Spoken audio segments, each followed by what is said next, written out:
Amém. Queridos irmãos, a paz do Senhor. Os irmãos estão felizes pelos feitos de Jesus, glória a Deus. Que maravilha. Meus amados, vamos abrir as nossas Bíblias em ocasião de estarmos já de pé.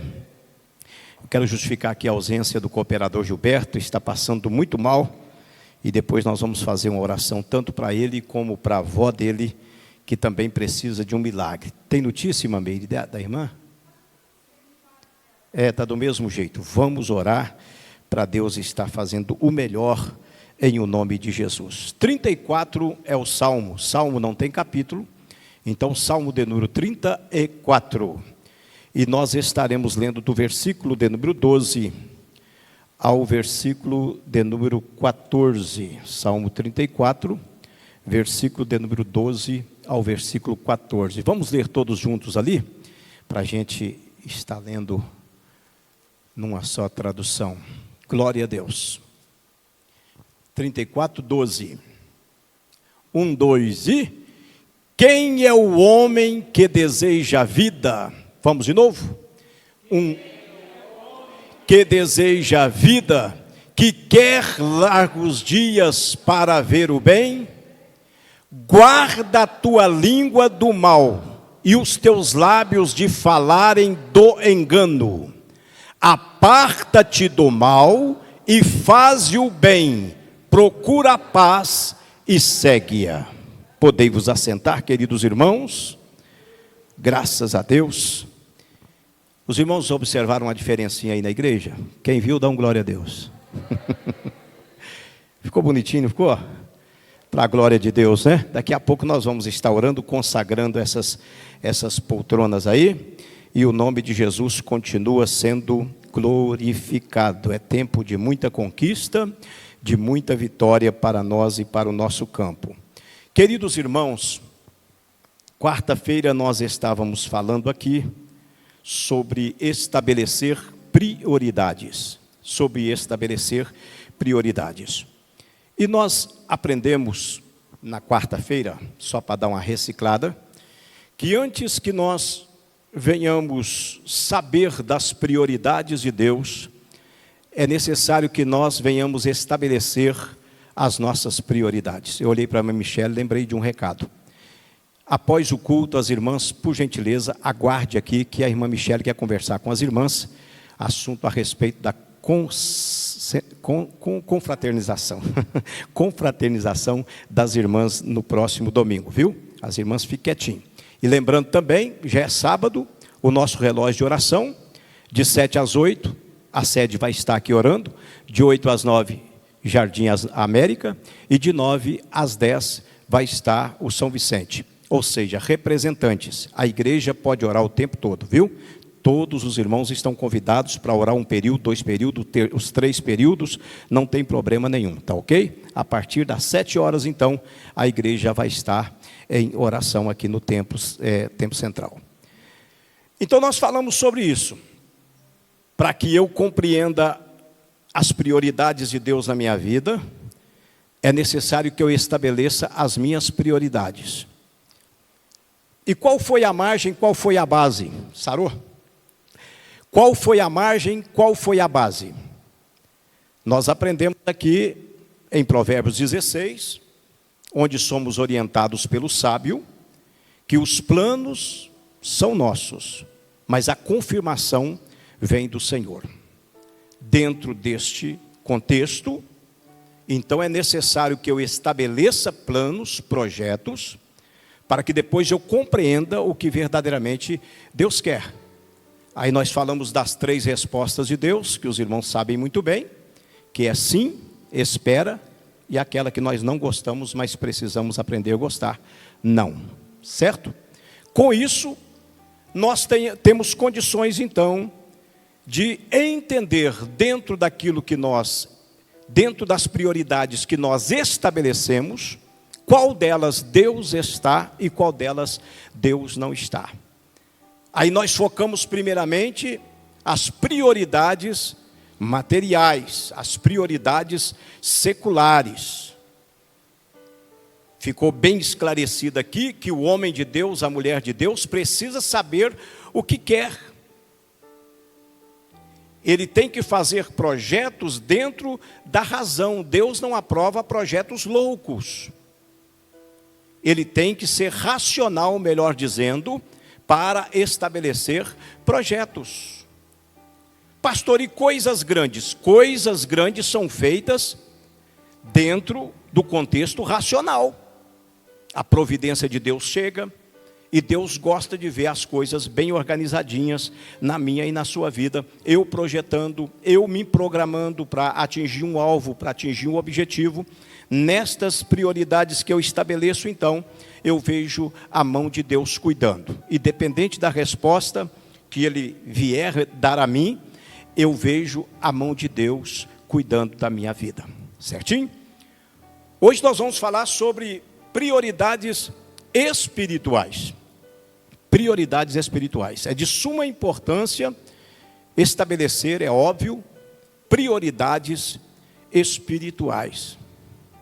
Pastor, por que o senhor colocou então a questão material primeiro? É porque, meus queridos irmãos, existe uma junção, isso é inseparável. A nossa vida espiritual, ela está condicionada também à nossa vida secular. A nossa vida secular, as nossas conquistas materiais. Não tem como nós separarmos isto. É preciso que o crente entenda isso. Ele não pode se espiritualizar ao ponto de querer cegar ou isentar-se desta questão secular. Tudo anda paralelo, anda junto. Anda junto. Isso aí dentro de um princípio bíblico, dentro de uma vontade divina. Aí nós estabelecemos então prioridades espirituais. Primeiro, reconhecer, guarda bem esta palavra, reconhecer. Nas prioridades espirituais, deve haver o reconhecimento do senhorio de Cristo na minha vida. Às vezes nós abraçamos até muito bem a questão de Cristo como nosso Salvador. Mas o Cristo como nosso Senhor, nós temos uma certa dificuldade para cumprir isto da forma que precisamos cumprir. Então, reconhecer o senhorio de Cristo em nossas vidas. Entender que Ele é dono da igreja de forma coletiva, Ele é dono da minha vida de forma pessoal e da sua vida. O senhorio de Cristo. Aí, queridos irmãos, nós vamos entender algumas condições para reconhecer isto. Primeiramente, é necessário colocar Jesus acima de tudo. Eu só me identifico como alguém que tenha Jesus como Senhor da minha vida se eu compreender isso aqui na essência. Eu preciso colocar o Senhor acima de tudo. Acima de tudo. Isso aí é a chave para uma adoração perfeita. Uma adoração agradável. Isso é a chave para uma oração respondida. Isto é a chave para um relacionamento de amigo com Jesus. Quando eu coloco o meu Senhor Jesus acima de tudo. acima do meu bem maior, que é a minha família. E é necessário nós compreendermos isto, para que nós venhamos realmente vivermos uma vida de conquistas espirituais e de conquistas seculares também, quando nós deixamos o Senhor Jesus estar acima de tudo. Quando nós permitimos isto. Pastor, tem que permitir? Meu irmão, é uma briga constante. O ser humano é dado a ser dono de si, de tomar as suas próprias decisões.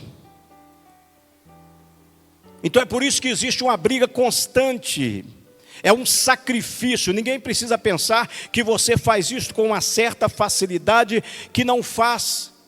Isto vai contrariar por completo a sua natureza adâmica, a sua natureza humana. Mas eu só vou me identificar como cristão autêntico se eu colocar o meu Senhor acima de tudo. Louvado seja o nome de Jesus para todo sempre. No sentido de, primeiro, pensar em Deus, em tudo que você for fazer. Pensar em Deus, em tudo que você for fazer. Sabe para onde que isso nos leva? Para uma vigilância. Aí o conselho de Jesus para nós, é para nós orarmos e vigiarmos, ou vigiarmos e orarmos? Vigiai e orai, para que não entreis em tentação. Dentre as muitas tentações existentes, uma delas é eu querer ser senhor de mim mesmo. Eu me autogovernar. Mas quando eu faço este exercício,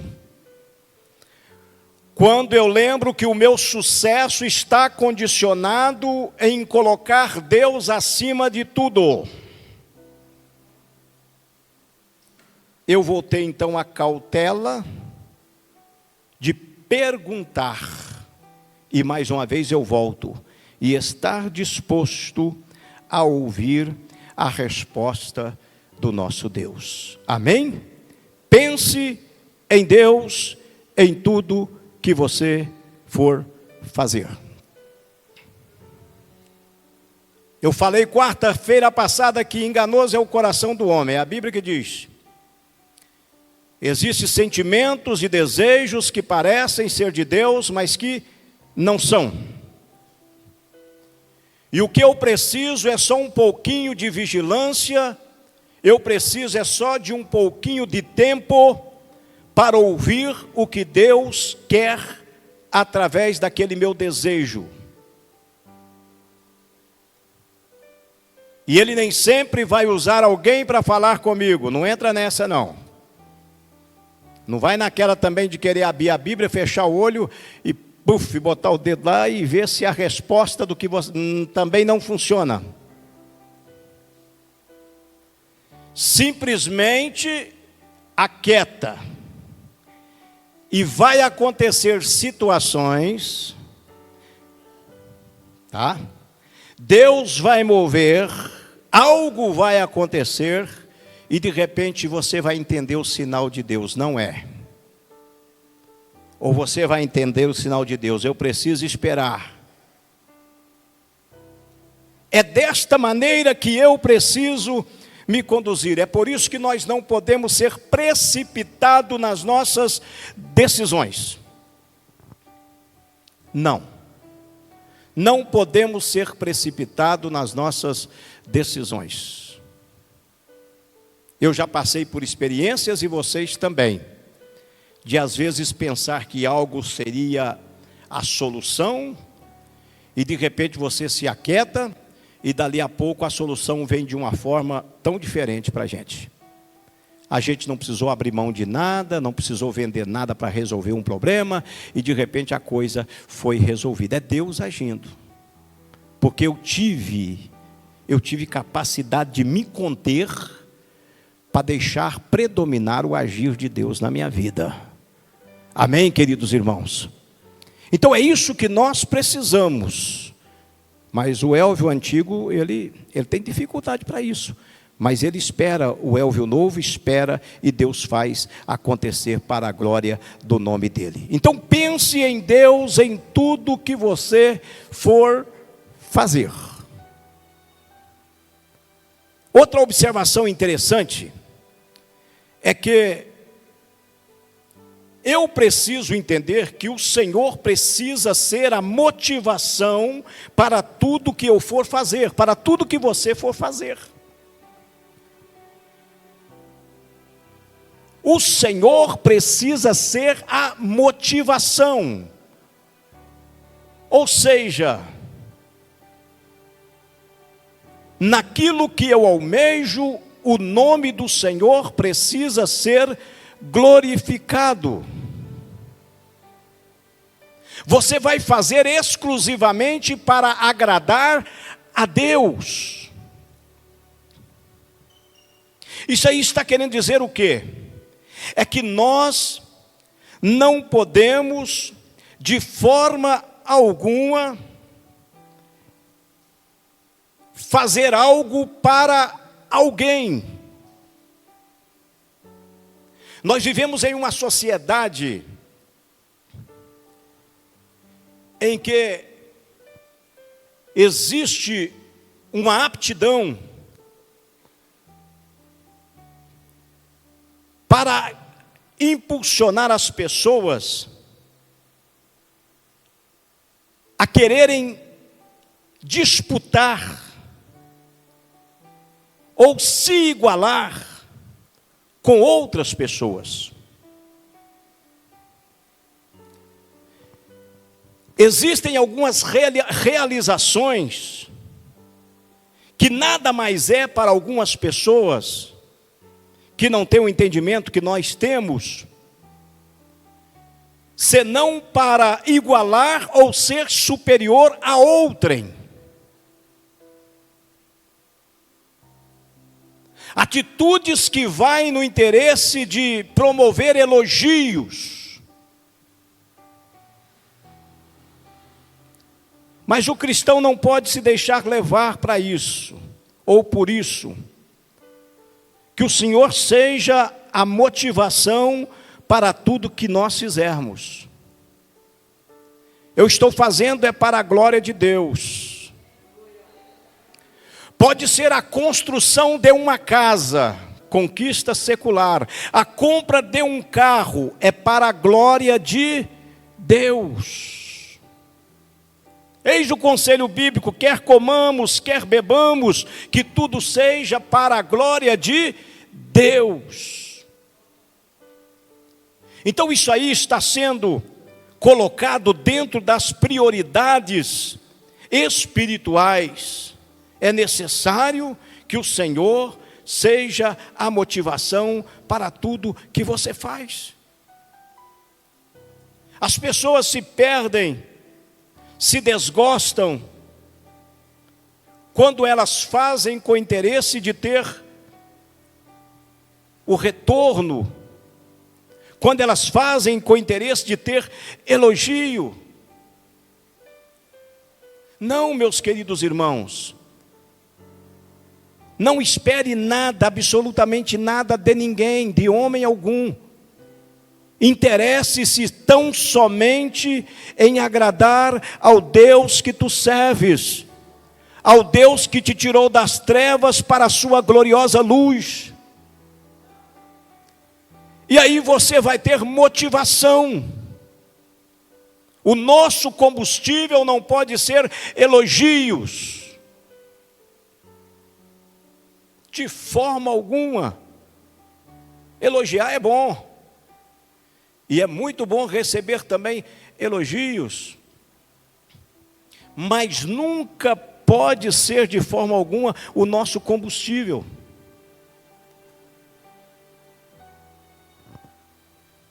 O marido aquece o relacionamento dele quando ele tem facilidade para elogiar. Falando dentro do contexto elogio. A esposa, da mesma forma, quando tem facilidade para elogiar. Isto faz bem. Já parou para imaginar um casal, entra semana, entra meses, entra anos, e alguns caminham até para décadas, e o marido, o cooperador, nunca fala que a esposa está bonita? Você não pode falar que hoje ela está bonita. Você tem que falar que hoje ela está mais bonita do que ontem. Você fala assim, então os outros dias eu estava feia?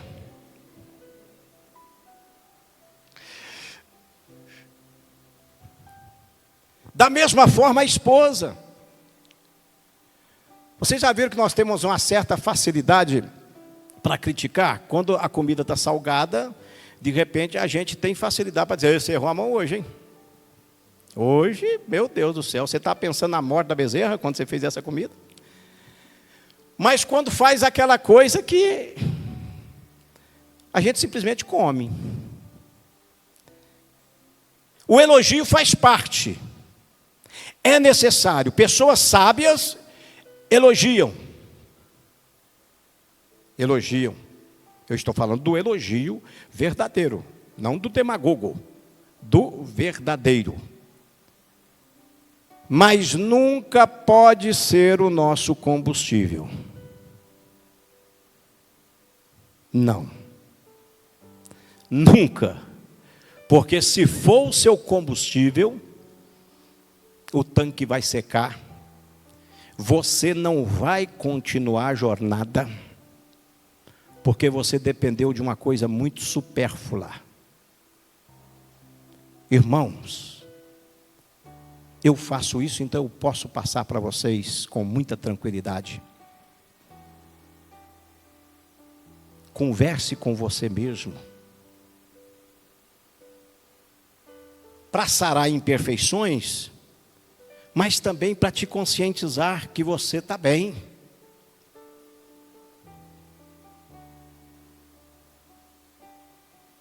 Isso é importantíssimo. Você fazer um autoexame de si. Porque aí, queridos, com elogio, sem elogio, com tapinha nas costas, sem tapinha nas costas, você vai romper do mesmo jeitinho. Você vai continuar fazendo da mesma forma. E quando vier ali a colar um elogio, você vai alimentar daquilo e transmitir a glória para Deus. Amém? A alegria é minha, mas a glória é de Deus. A alegria é minha, a glória é de Deus. E tudo vai funcionando assim. Então que o Senhor seja a motivação para tudo que nós fizermos.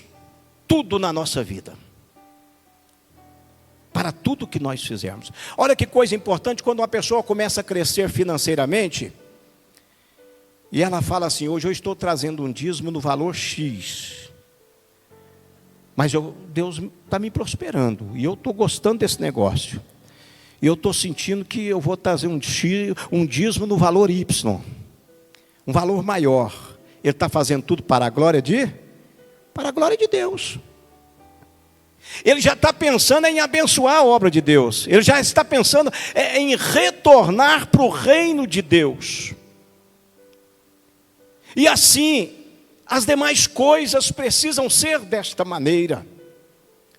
O interesse de agradar a Deus, de exaltar a Deus. Amém? Então que o Senhor seja a motivação para tudo que você fizer. Tudo.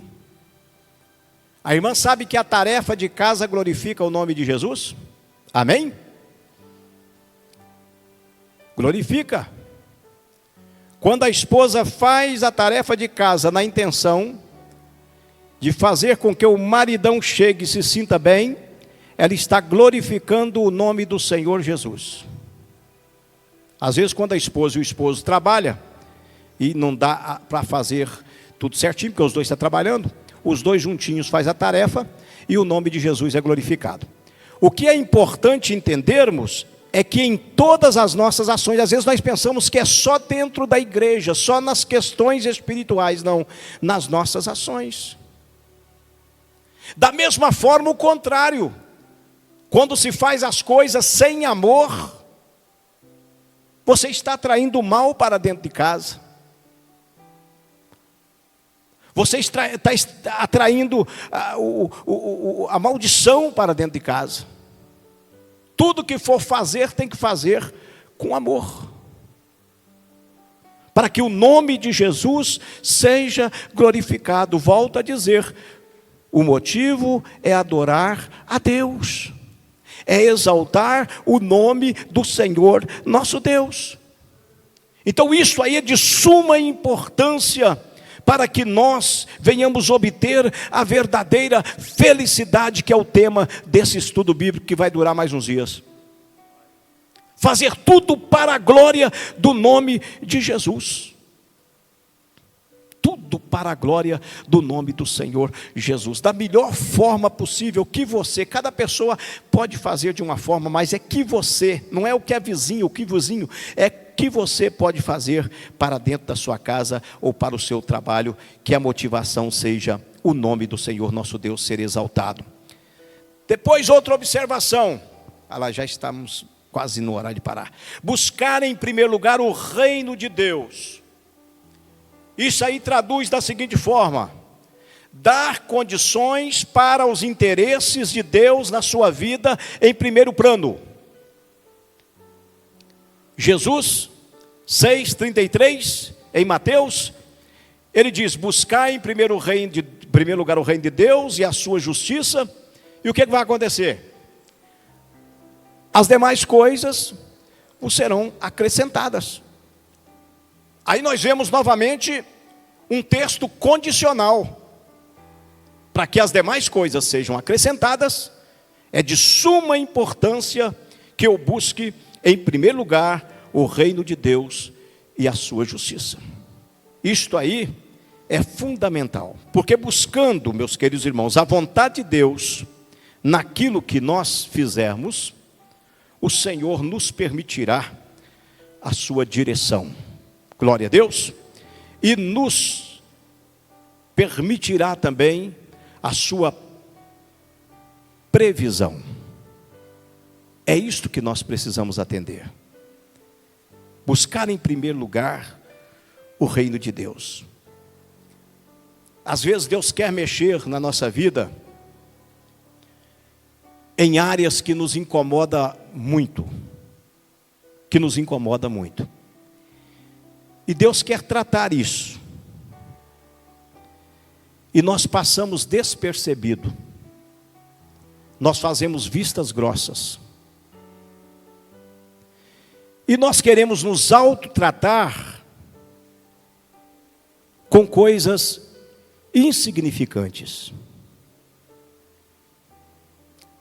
Deixa eu usar um exemplo aqui para que os irmãos entendam o que eu estou querendo dizer através da palavra. Eu estava uma vez, tinha recebido uma irmã que pregou na igreja, levei para casa para jantar, e comigo foram alguns irmãos acompanhando também, que tinha chamado esta irmã, que tinha convidado ela. E antes do jantar, nós estávamos ali, a irmã muito espiritual, e nós começamos a orar. E aquela irmã foi tomada por Deus e direcionou aquele irmão.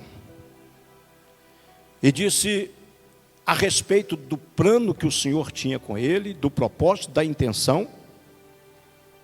E aquilo ali ele se alegrava e tremendamente, eu orando e observando. E de repente, ela disse: mas precisa de uma coisa pequena. O Senhor está me mandando dizer que você tem que liberar o perdão.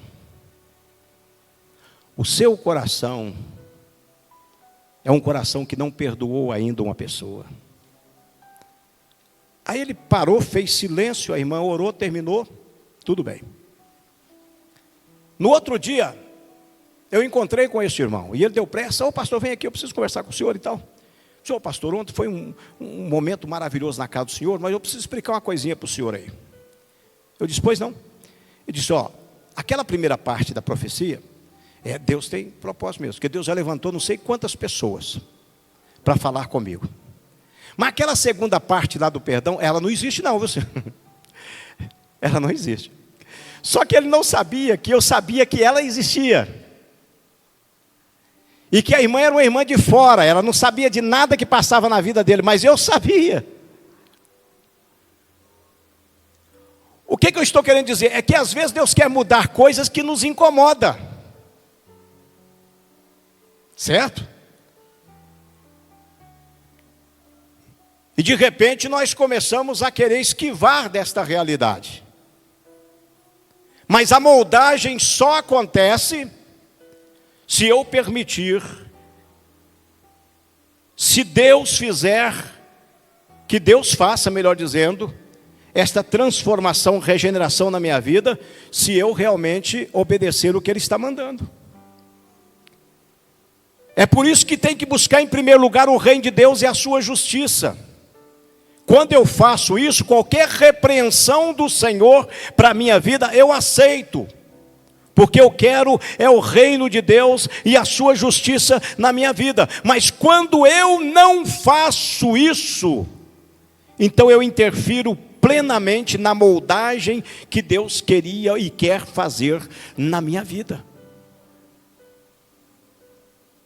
Eu disse outro dia aqui que às vezes alguém diz assim, olha, Deus me tocou, e esse negócio de jogar bola, esse negócio não é de Deus não. Então eu estou sentindo que Deus falou comigo, eu não vou chutar a bola mais e tal. Mas Deus não tocou quando ele mentiu, Deus não tocou quando ele pensou mal contra o irmão, Deus não tocou nessas coisas, para ele não. Mas para jogar uma bolinha, aí Deus tocou. Ou seja, mais uma vez, Deus quer mudar a minha vida, mas Ele quer mexer em coisas que realmente movimenta, mexe no meu ego. E aí eu digo, não, aqui não é comigo não, né? Essa profecia é para aquele outro irmão. Ah, se ele estivesse aqui. Então, queridos irmãos, vamos buscar em primeiro lugar o reino de Deus, a sua justiça, para que as demais coisas nos sejam acrescentadas dia após dia, e o nome de Jesus seja glorificado na minha e na sua vida. Quando busco o reino de Deus e a sua justiça, eu entro debaixo da vontade perfeita de Deus.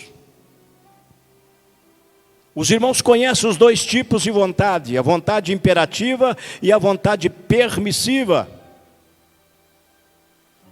A vontade imperativa é aquela que, quando eu busco o reino de Deus e a sua justiça, e Deus mostra, e por mais que contrarie a mim, eu faço o que Deus mostrou, esta é a vontade imperativa, Deus vai imperar nela. Mas quando eu endureço, não recebo, e busco aquilo que não é do querer de Deus, vem a vontade permissiva. O melhor exemplo está em Gênesis capítulo de número 16. Deus promete para Abraão que dele nasceria o filho da promessa. Sara já estava avançada em idade. Se perderam com o tempo. Sara se deixa levar pela ideia de permitir que Agar, sua serva, coabitasse com Abraão, seu esposo. Nasce Ismael.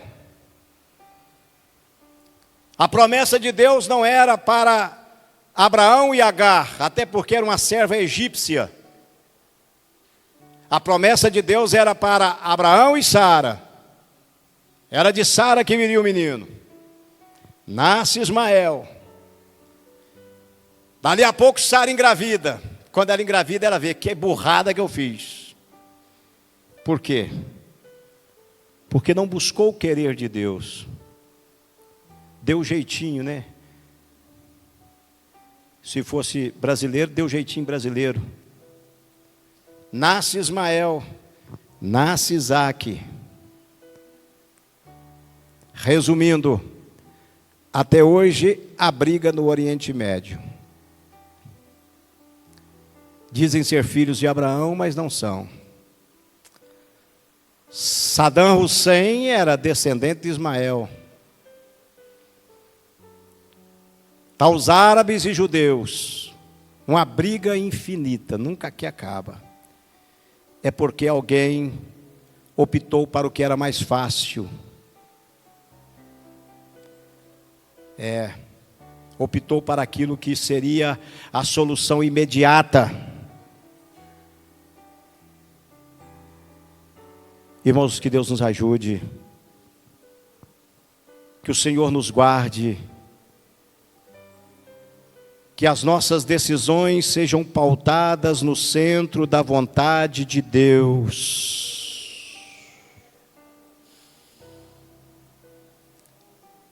Para que nós não venhamos trazer consequência para a nossa semente, para a nossa geração, para a nossa vida. Buscar em primeiro lugar o reino de Deus e a sua justiça, então, é dar condições para os interesses de Deus em primeiro lugar. É o que faltou em Sara. É o que faltou em Abraão. Mas que não venha faltar na minha e na sua vida. As nossas decisões precisam ser tomadas no centro da vontade de Deus. Amém, queridos irmãos? Que Deus nos ajude, que Deus nos guarde. Fica mais este conselho da parte de Deus para a minha vida e para a sua vida. Porque o querer de Deus para nós é que nós obtenhamos a verdadeira felicidade. É que eu e você, que nós sejamos homens e mulheres que verdadeiramente somos realizados, tanto espiritualmente como na nossa vida secular. Que Deus abençoe. Quarta-feira, querendo Deus, nós continuaremos falando mais. Quarta-feira nós vamos falar de um assunto muito gostoso aqui também. Seja espiritualmente saudável, né? Para obter a felicidade plena, você tem que ser espiritualmente saudável. Fisicamente, nós não temos condições de garantir isso, mas espiritualmente saudáveis, nós temos condições perfeitas. Vamos ficar de pé. Glória a Deus, graças a Deus pelo bom número de irmãos que aqui chegaram, e nós vamos continuar orando e buscando a presença de Deus.